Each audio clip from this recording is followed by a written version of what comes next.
दोस्तों, आज से करीब 250 मिलियन साल पहले पृथ्वी पर इतिहास का सबसे भयावह मास एक्सटिंक्शन हुआ था। इस तबाही ने धरती की लगभग 96% प्रजातियों को हमेशा के लिए खत्म कर दिया।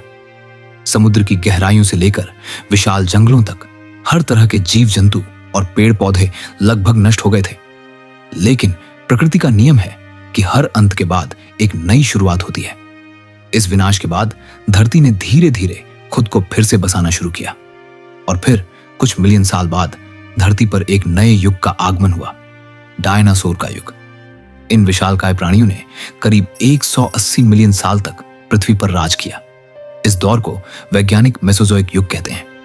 लेकिन एक दिन लगभग 6 करोड़ 50 लाख साल पहले एक विशाल उल्कापिंड ने धरती से टकराकर सब कुछ बदल दिया।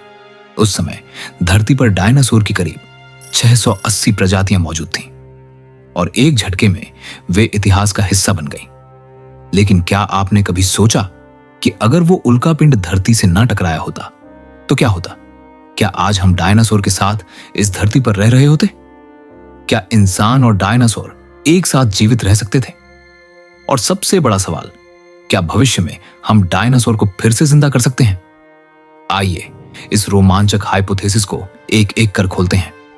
चलिए डायनासोर के उस सुनहरे दौर को समझते हैं। वैज्ञानिकों को अब तक मिला सबसे पुराना डायनासोर का जीवाश्म करीब 230 मिलियन साल पुराना है, जो ट्रायसिक पीरियड का है। इस समय डायनासोर की शुरुआती प्रजातियां धरती पर उभर रही थीं। इसके बाद आया जुरासिक पीरियड, जो आज से 200 मिलियन साल पहले शुरू हुआ और 145 मिलियन साल पहले तक चला। आपने जुरासिक पार्क या जुरासिक वर्ल्ड मूवीज देखी होंगी, जिनका नाम इसी पीरियड से प्रेरित है। इस दौरान डायनासोर की प्रजातियों में जबरदस्त विविधता देखने को मिली। विशालकाय शाकाहारी डायनासोर जैसे डिप्लोडोकस और ब्रैकियोसोरस से लेकर खूंखार मांसाहारी डायनासोर जैसे एलोसोरस तक धरती एक जीवंत और खतरनाक दुनिया बन चुकी थी। इसके बाद शुरू हुआ क्रिटेशियस पीरियड, जो 145 मिलियन साल पहले से लेकर 66 मिलियन साल पहले तक चला। यह डायनासोर के इतिहास का सबसे शानदार दौर था। इस पीरियड में हमें टायरेनोसोरस, रेक्स वेलोसिरैप्टर, ट्राइसेराटॉप्स और अर्जेंटिनोसोरस जैसे डायनासोर देखने को मिले। क्या आप जानते हैं कि अर्जेंटिनोसोरस, जो अब तक का सबसे बड़ा डायनासोर माना जाता है, 100 फीट से भी लंबा और 100 टन से ज्यादा वजनी होता था? इस दौर में न सिर्फ डायनासोर बल्कि शुरुआती पक्षी और छोटे छोटे स्तनधारी जीव भी विकसित हो रहे थे। धरती का वातावरण उस समय गर्म और नम था, जो नए जीवों के विकास के लिए बेहद अनुकूल था।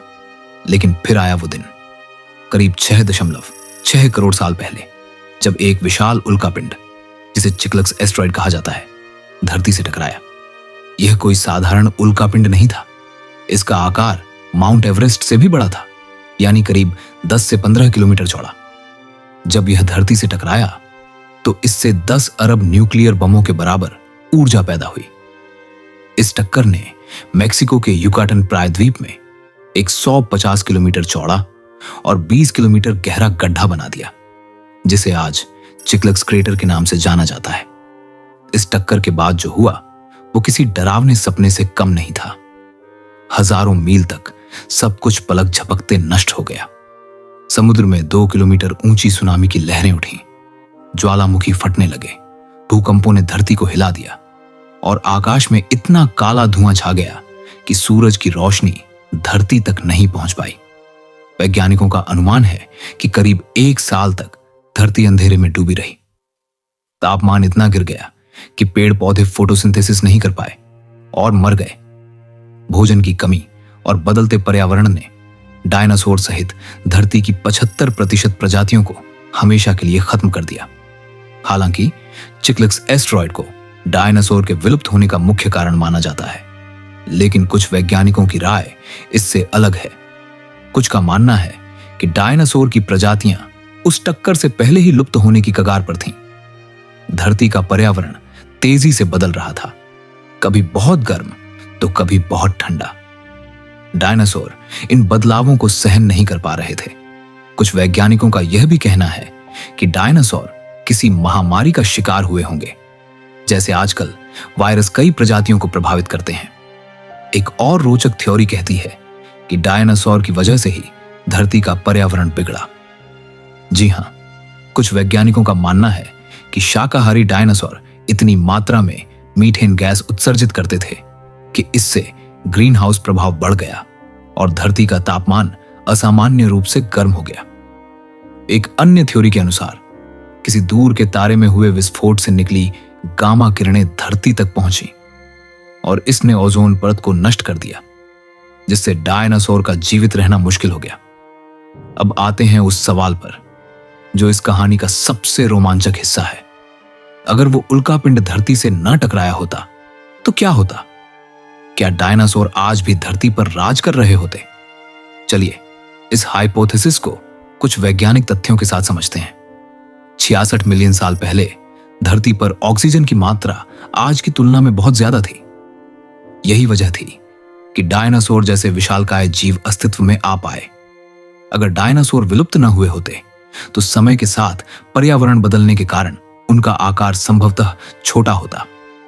जैसे आज के सरीसृप डायनासोर की तुलना में बहुत छोटे हैं, वैसे ही डायनासोर भी छोटे और चुस्त दुरुस्त हो गए होते।